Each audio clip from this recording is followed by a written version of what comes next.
നമസ്കാരം.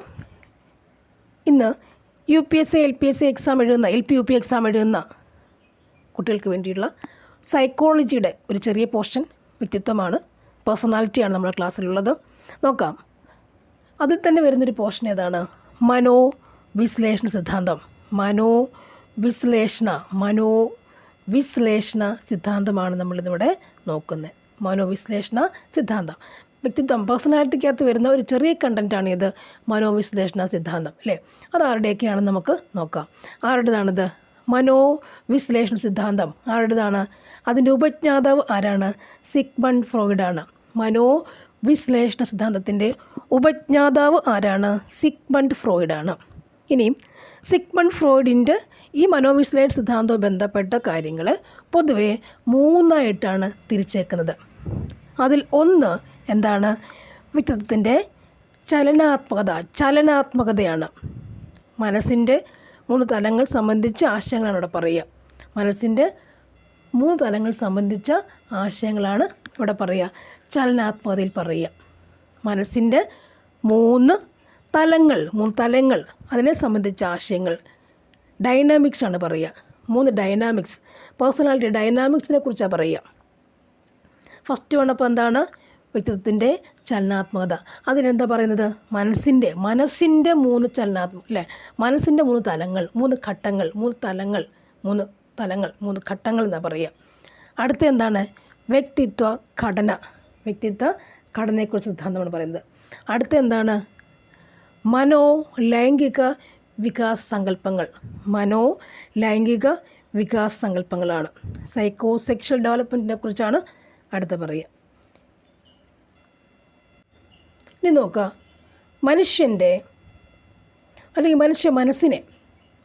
മനസ്സിനെ Sigmund Freud പറഞ്ഞില്ലേ 3 തലങ്ങൾ തിരിച്ചെന്ന് പറഞ്ഞിട്ടല്ലോ. ഏതൊക്കെയാണ് 3 തലങ്ങൾ? മനുഷ്യ മനസ്സിനെ സിഗ്മണ്ട് ഫ്രോയിഡ് 3 തലങ്ങളെ തിരിച്ചിട്ടുണ്ട്.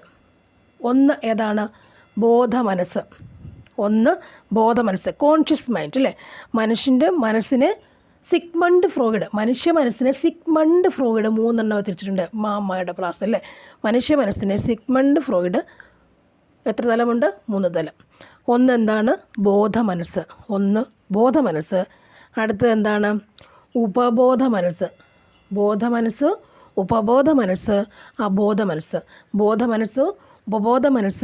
അബോധ മനസ്സ്, അല്ലേ? Conscious, sub conscious, unconscious mind, അല്ലേ? ഇനി ബോധ മനസ്സെന്ന് പറഞ്ഞാൽ എന്താണ്? എന്താണ്? സാധാരണ നിലയിലുള്ള മനസ്സല്ലേ, സാധാരണ നിലയാണെന്ത്? ബോധമനസ്സ്. സാധാരണ നിലയുള്ള മനസ്സാണെന്ത്? ബോധമനസ്സ്, അല്ലേ? ആണോ? ഇനി പ്രായോഗിക തലത്തിൽ നാം നിത്യേന ഉപയോഗിക്കുന്ന ഓർമ്മകൾ, സാധാരണഗതിയിൽ നമ്മൾ ഉപയോഗിക്കുന്ന ഓർമ്മകൾ, അല്ലേ?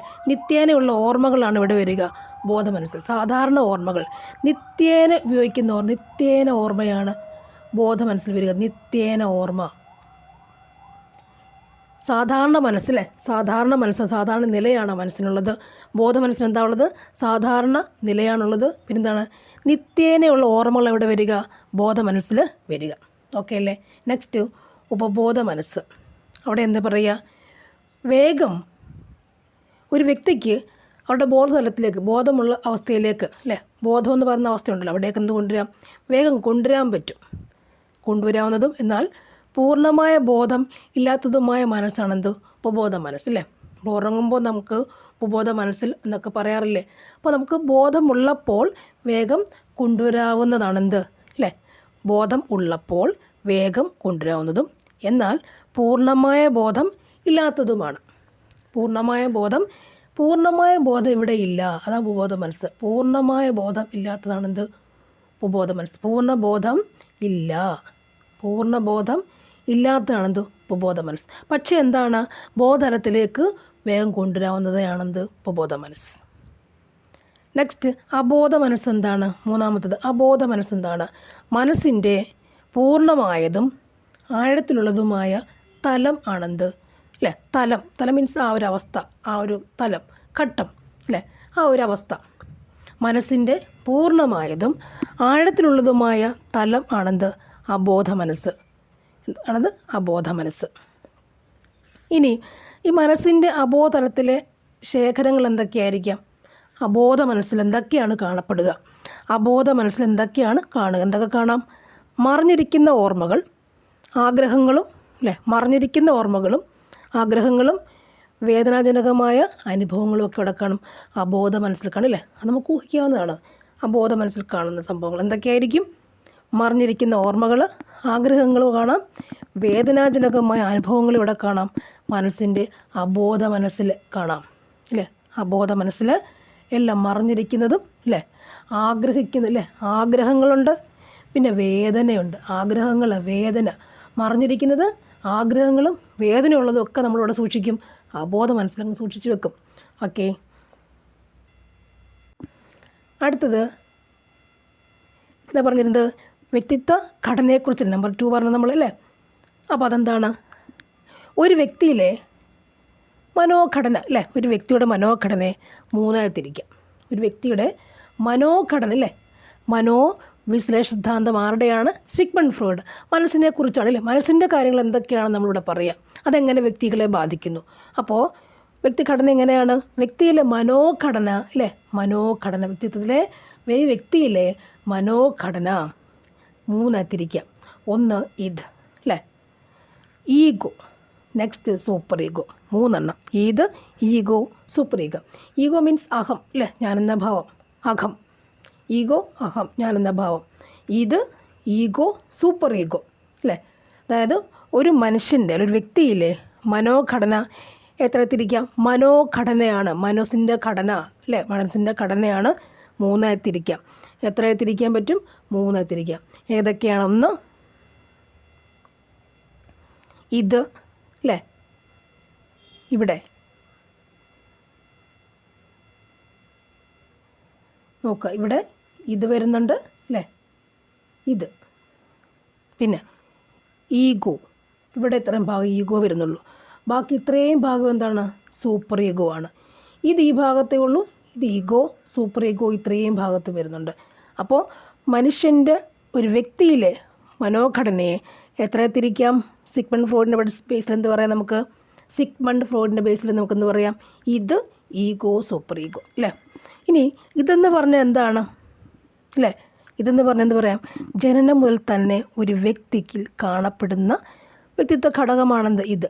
ജനിക്കുമ്പോൾ മുതൽ തന്നെ വ്യക്തിയിൽ കാണുന്ന സംഭവങ്ങൾ അല്ലേ, അതാണ് അവരുടെ ഇതെന്ന് പറയുന്നത്. ഇനി അപ്പോൾ എന്ത് കാണാം?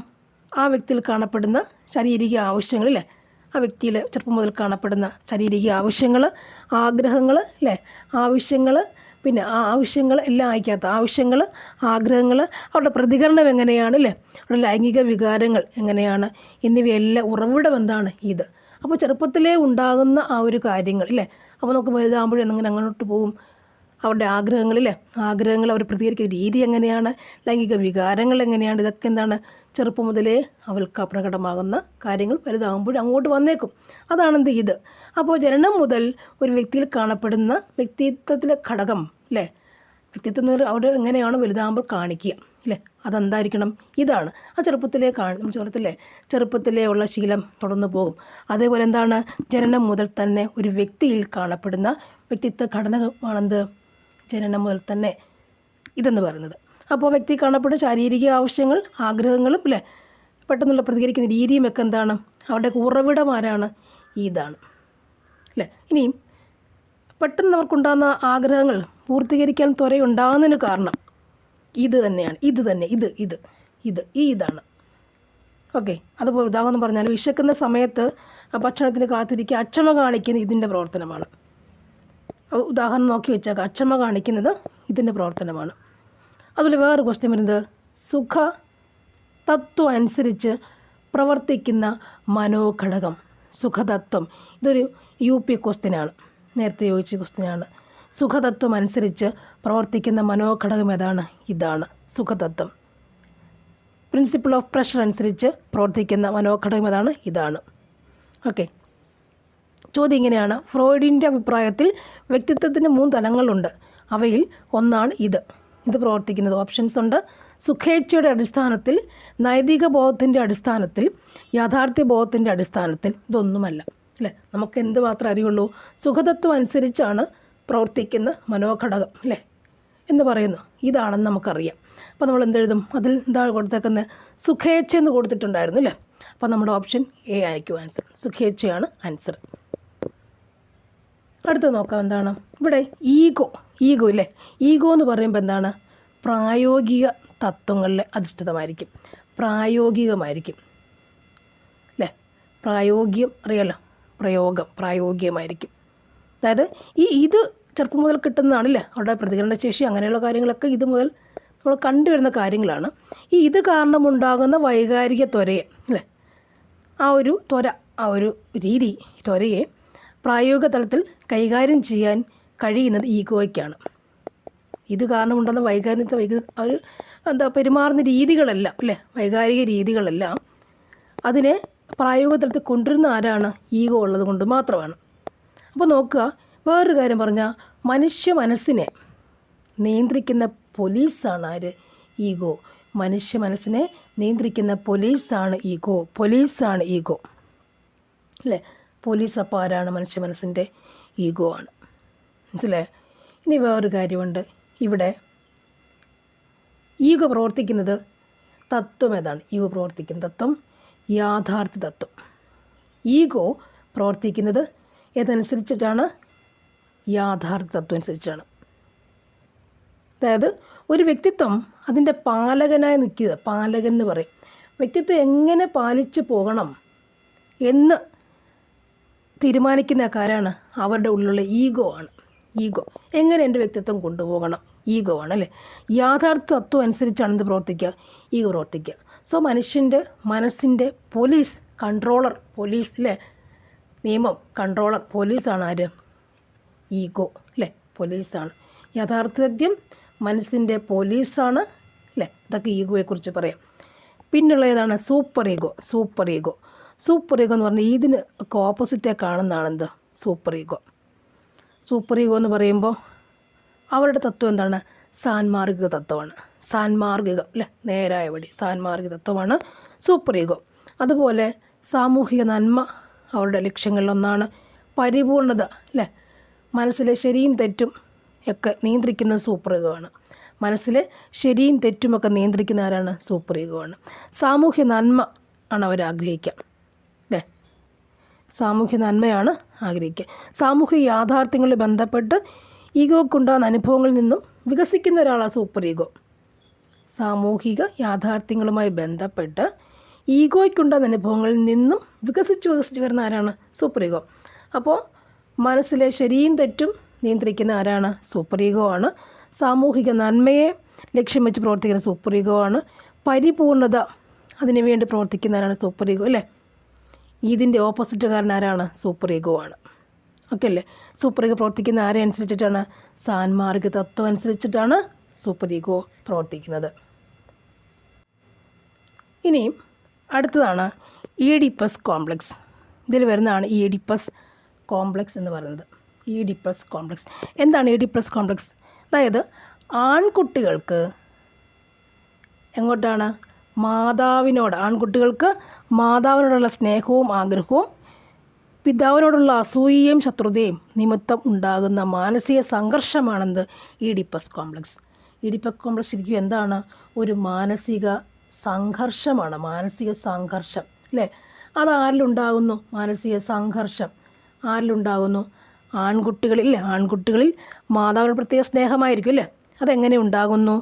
എങ്ങനെയാണ്? പ്രത്യേക സ്നേഹമാണ്. എപ്പോഴും ആൺകുട്ടികൾ അമ്മമാരോടാണ് സ്നേഹം കൂടുതൽ കാണിക്കുക, നമുക്കൊക്കെ അറിയാവുന്ന കാര്യം. അപ്പോൾ അതെങ്ങനെ ഉണ്ടാവുമെന്ന് പറയാം.